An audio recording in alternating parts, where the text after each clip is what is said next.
marami tayong yes. Ang ating pong Sister Rose. Hello, Sister Rose. Sandal.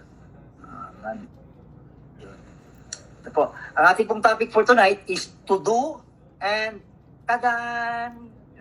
Tadan. Yung mga nagdan nating mga pinapagawa sa atin ng ating Panginoon. To do and tadan. Ang ating pong key verse for tonight is from Genesis chapter 2 verse 3. Babasahin ko po, no? Then God blessed the seventh day and made it holy, because on it He rested from all the work of creating that He had done. Ang Diyos po ang magpala sa kanya pong salita. Hingi lang po ako ng konting guidance, prayer for guidance. Salamat po, O Diyos, sa pagkakataong ipinagkaloob mo po sa akin. Muli po makapagbahagi po ng inyong pong salita, ng inyong pong mensahe sa mga kapatid ko anywhere in the part of this world, O God, sa US, sa Japan, and dito sa Philippines. Lord, samahan mo po kami sa aming pag-aaral. Nawa po ay gabayan mo po ang iyong pong lingkod upang ang tanging lalabas po, ang mamumutawi sa aking mga bibig ay punong-puno ng iyong pag-ibig, ng iyong pagmamahal, at punong-puno ng iyong pagpapakalan. Dinadalangin ko din po ang mga nakikinig na buksan niyo po ang kanilang puso't isipan upang ang lahat na po ng salitang kanilang marinig ay tumimo sa kanilang puso, at ito po ay mai-apply sa araw-araw naming pamumuhay. Lord, pagtagumpayin mo po kami sa anumang distraction na maaring mag-suffice habang kami ay nag-aaral.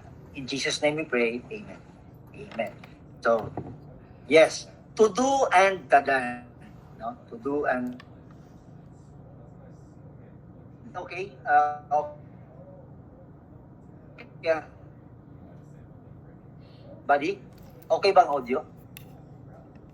Yes, buddy. Medyo nawala ng konti. Pero okay na? Pero okay na kasi ngayon. ako? Okay. Okay na po. Okay. Kung hindi, kasi nandito ako sa photos, no? Hindi ko maano eh. Poor connection ka. Lumalabas kasi ako. Kapatid Ramel, nag-freeze ka pero yung sounds mo okay lang. Okay, sige, okay lang po yun, no? So, ang importante po ay maano natin ang to do and tadan, no? Sino po ba ang walang nakikita or hindi nakikita ang mga listahan ng mga gawain natin, no? Who hasn't seen a to-do list of some kind? Lahat ng mga bagay ay minsan nililista natin yan, to-do list. Minsan sa ating mga walls, no? Minsan sa ating mga desk, or kahit na sa refrigerator natin nakalagay yung mga gawain natin, mga to-do list natin, no? Or kahit na sa mga nanonood tayo ng TV or nanonood tayo ng video, makikita natin minsan ang mga cartoon characters na nagbabadali sila na matapos yung mga gawain nila, no? Even in some silly cartoon characters, we see hustling characters to get things done. So, marami po sa atin ang hinahanap sa kanilang daily life. Many have found their daily life, no? Marami ang nakikita sa kanilang pang-araw-araw na pamumuhay or sa kanilang pang-araw-araw na mga trabaho. Lahat po ito ay dinidiktahan or dictated by a growing lists, no? By a growing list of little check boxes. Ito natapos ko na, no? Ito po ay maaring nasa spreadsheets, nasa listahan natin, yung mga nakasulat, nakasabit sa refrigerators, yung mga nasa ating mga calendars, di ba? Pero meron din sa ating heads, sa ating minds. Minsan napapatingala tayo, ano pa ba ang hindi ko nagawa? Ano pa ba yung hindi ko nagawa, no? Maraming mga ganon. Minsan, in the spreadsheets or in our minds. And madalas po, ang mga tadans, no? Ang mga nagdan. Tadans kasi is the combination of a surprise at tapos na. Tadan! Kaya tadan, no? Yung mga hindi pa, yun ang mga to do. And then, yung mga natapos natin, na-accomplish na natin, they are called tadan, the tadan accomplishments, no? So, madalas po, ang mga tadan, they don't seem to catch up to the to-dos. Hindi sila nakakahabol yung mga tadans natin ay kukunti lamang kung i-compare natin sa mga to-dos. Bakit? Kasi yung mga to-dos natin paraging nadadagdagan, araw-araw nadadagdagan yung mga to-dos, no? They don't seem to catch up to the to-dos as quickly or as efficiently as we might like. Kahit gustuhin natin na makahabol yung tadans natin, talagang napaka-imposibleng mahabol. Most of us, no, marami sa atin, gumagawa ng mga bagay na kailangan nating ma-accomplish, ma-fulfill, no, matupad na kahit tayo ay busy-busy. Lagi tayo nagdadagdag ng mga gawain. Hindi tayo nauubusan ng mga plans to do, no? Palagi tayong mayroong mga appointments. We have appointments to keep. We have projects to finish, mga proyektong kailangan tapusin. Kung tayo ay nag-aaral, we have classes, we have assignments. Kung tayo ay nag-work, we have meetings, seminars, house chores, projects of all kinds. Marami yan, padagdag na padagdag. Minsan nga, gumagamit na tayo ng paper calendars or gumagamit na tayo ng organizers or mas maganda po, gumamit tayo ng yung mga gadget, electronic tools upang matulungan tayo na ma-organize ng mabuti at mapili natin kung ano yung pinakamadali at pinakamahalaga, no? Gawin natin yun upang kasi nadadagdagan palagi. And then, most of us, no, karamihan sa atin, nag-i-enjoy tayo sa sense of accomplishment and satisfaction na kino-cross out na natin yung mga natapos na natin, yung mga sinabi ko kaninang little boxes. Pag na-check na natin yung kino-cross out na natin, minsan binubura na natin, no? So, most of us enjoy the sense of accomplishment and satisfaction of crossing down a completed item of a list. Tinatanggal natin sa listahan. Alam niyo po, ang huge projects, yung malaking projects, no? Ito po ay nag-re-require ang huge projects. Halimbawa, like for example, ang aking huge projects nung nagdaan is because a huge project, yung mga malalaking project natin, nag-i-include yan ng mga little tasks. Isang project, pero maraming mga tasks. So, isang box, halimbawa, the visitation of JSM Camarin visitation. Isang box yun, pero under that box, meron pa mga boxes na maliliit. Ano yung mga boxes na maliliit? Ang pagsundo sa kanila, i-prepare yung kanilang mga pagtutulugan, i-prepare yung kanilang mga snacks or kanilang kakainin during lunch. Those were the under boxes, no? Madalas, pagka na-accomplish na natin yun, kino-cross out na natin, inaalis na natin sa ating listahan. But, ang tama pong gawin pala is, to separate those tadans. Gagawa tayo ng to-do list, gagawa din tayo ng tadan. Why? Because those tadan, yung mga tadan na yun ay dapat separate pala yun. Para makita natin yung ating mga tadan at yung mga tadan na yun ay mag-i-inspire sa atin to do more. Ano po ba yung mga tadan natin? Yung mga nagawa. Like for example, ang tadan ko is the visitation of JSM Camarin. That was a tadan na very rewarding kung iisipin, no? Kasi ang huge projects, if accomplished, it feels so rewarding para sa atin, no? So, ihihiwalay natin yun, ililista natin yun sa tadan. Hindi lang tayo ang gumagawa dapat yan. Kasi itinuro na sa atin yan ng Diyos. Kaya nga sabi niya sa Genesis chapter 2, we see that God finished those tasks and on the 6th day and rested on the 7th. And God blessed the 7th day. He sanctified it, no? Ginawa niyang banal. So those that are listed on the tadan, kasi po ginawa natin yan, lahat ng bagay ay ginawa natin for God's glory. So lahat ng bagay na ating na-accomplish, let's keep it holy. Dapat nandun yun, magre-remind sa atin nagawa ko to. I did it for God. No? So, yun po yung magre-remind sa atin kapag tayo nakaharap ulit sa mga bagay na mga nakikita natin, oh, it is a very huge project. Kaya ko ba to? And then let us look our tadan. Yes, nagawa ko na to. Magagawa ko to ulit with the help of the Holy Spirit that will guide me.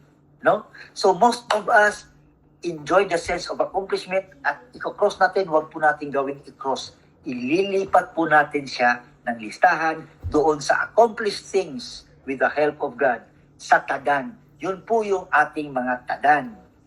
Minsan po, we can then say, it is finished. No? It makes us feel good for a little while. Maliit lang, parang for a little while, maano tayo. Kasi, bakit? Makakalimutan na natin kapag hindi natin nilista yun, yes, makasabi tayo, it is finished. It will make us feel good a little while kasi hindi na natin nakikita. Pero pag nakikita natin palagi yung ating mga tadan, ma-remember natin, ma-remind tayo, hindi for a little while ang betterment na na-feel natin. Kasi ma-reminisce natin, maalala natin yung ito yung enjoy na enjoy si Ate Rose sa Alon. Ito yung enjoy na enjoy si Papo sa pag-drive sa ATV. Ito yung moment na bangin dito, landslide dito. Yung mga ganun, maalala natin yung lahat because nakalista yun sa mga tadan. And we made those tadans holy. Because those things are offered to God.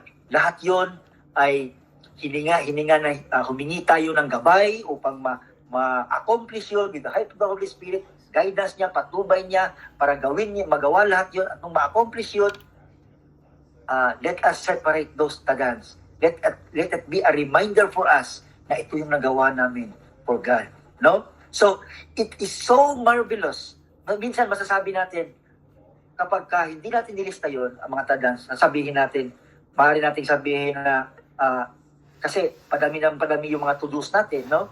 Maaari nating masabi, oh God, marami pa akong gagawin, pero konting panahon, parang kulang yung time para magawa ko to lahat. Mawiwik tayo, parang madi-discourage tayo. Pero kapag nakita natin yung mga tadans list natin, mas lalo tayong ma-encourage to do things, to finish those things that are listed. No matter kung ilan ang madagdag sa mga to-dos list natin, the only secret upang makahabol yung ating mga tadan is to be diligent in our work. Seryosohin natin, gawin natin, at tapusin natin. Kapag meron tayong pinumpisahan, ito, tinuturuan tayo ni Jesus, ng ating Panginoon, ng Diyos natin, no? Tinuturuan tayo ni God kung paano gumawa.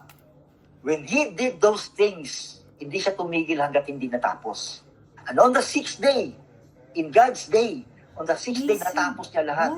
Ginawa niya ang light and darkness, ginawa niya ang oceans, ang seas, ang lahat ng creatures, ang man, ginawa niya. And on the 6th day, He rested. On the 7th day, He rested. Tinignan niya ang kanyang nagawa. Ito yung mga nagawa ko.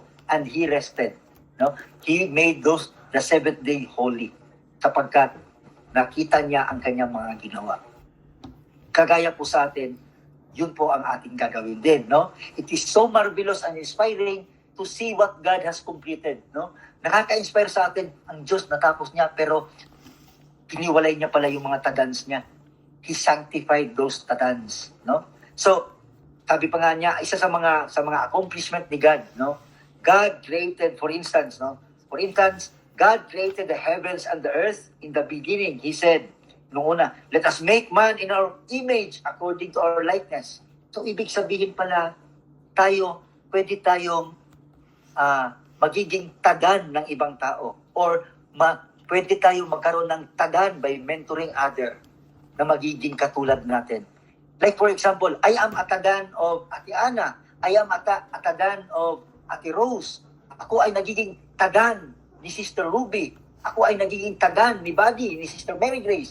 Because we help each other accomplish things sa pamamagitan ng ating pagtulong sa ating kapwa to to do those things na kanyang listahan, nakakatulong tayo, kahit tayo magiging tadan tayo, magiging finished work tayo ng ating mga kapatid. If we keep on doing at not stop, never give up doing the things na para sa Diyos. Magiging tadan tayo sa kanilang listahan. Si Aya, ito yung aking tadan.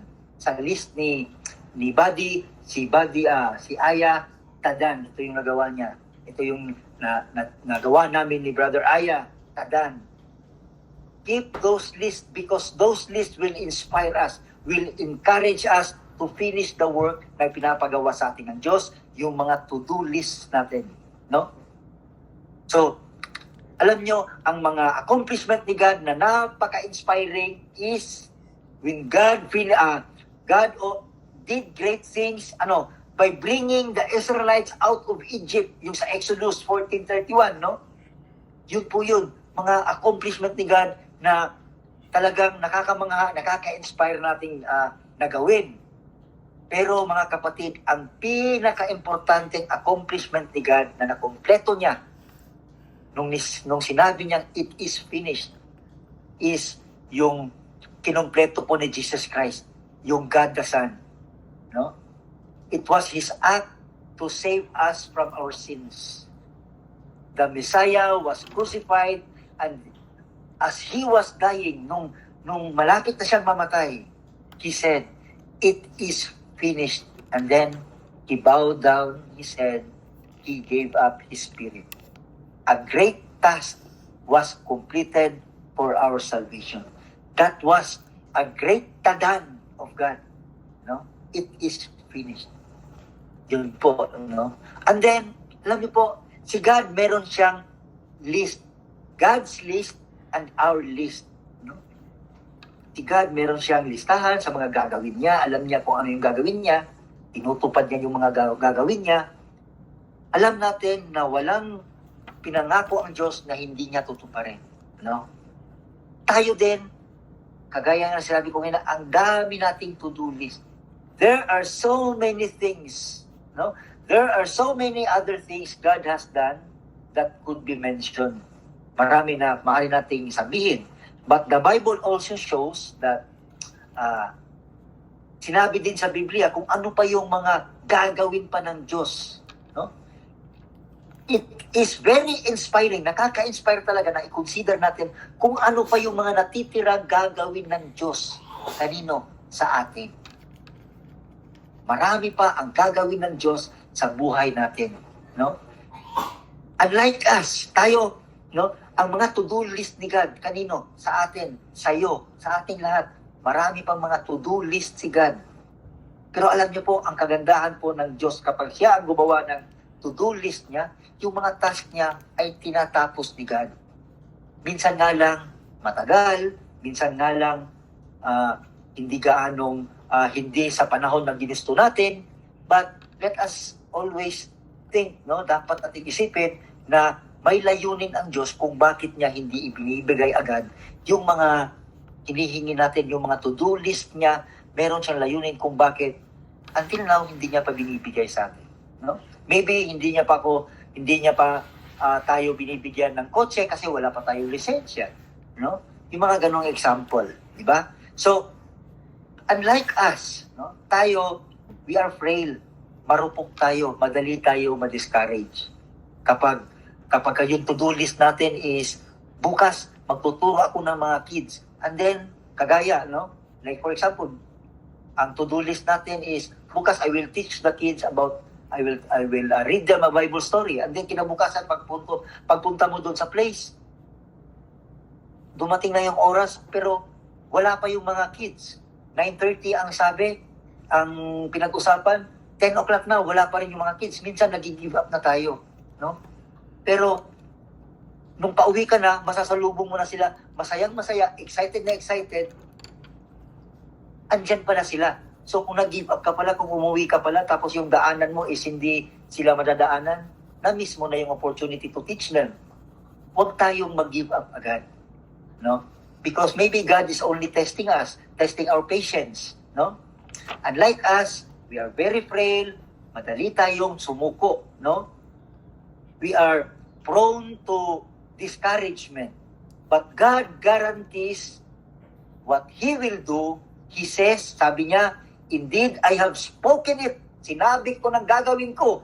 I will also bring it to pass. I have purposed it. I will also do it. Isaiah 46:11. Can you read it for us, buddy? Isaiah 46:11.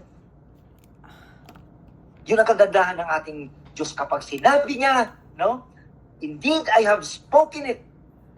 I will also bring it to pass. Buddy, Yes. gamit ko yung phone ko sa...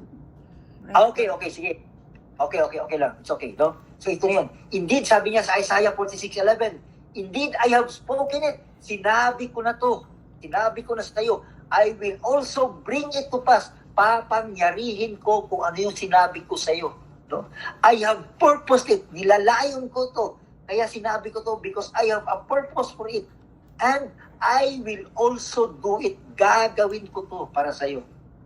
We can read about the awesome things God will yet to do in the end times. Lalong-lalo na yung end times, no? Yung end times.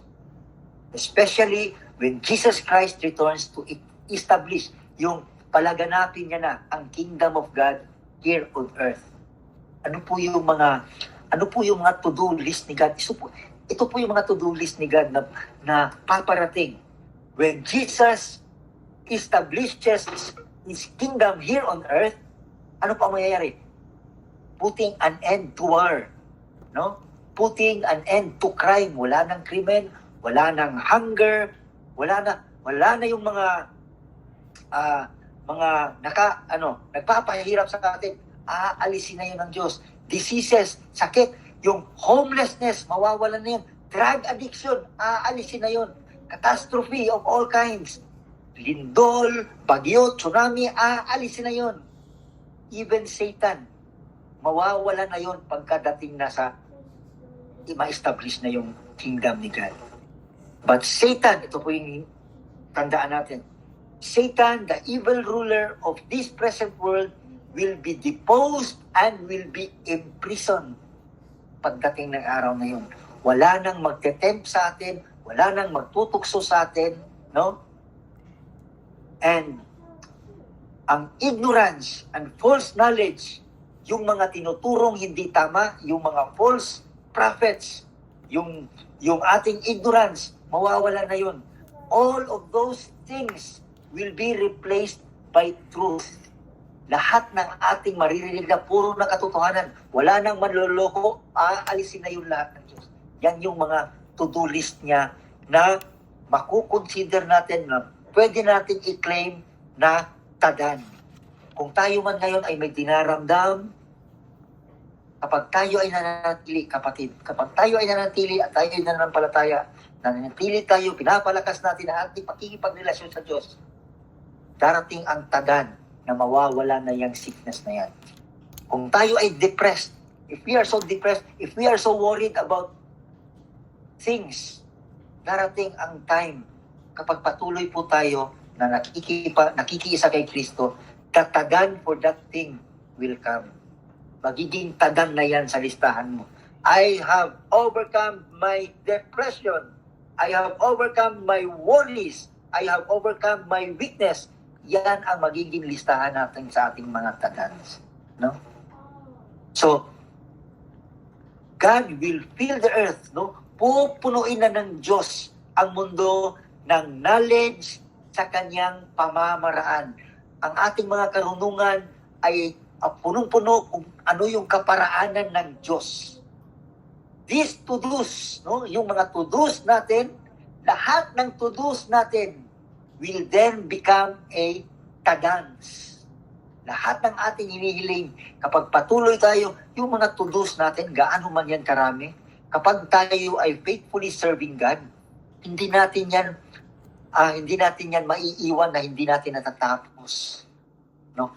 Let's make sure that those to-dos natin ay magiging tagans natin. No? Isa sa mga important thing to consider is for us, no? An important consideration for us is what is on our to-do. Kung ano ba yung mga to-do natin. ano yung mga tadan list natin?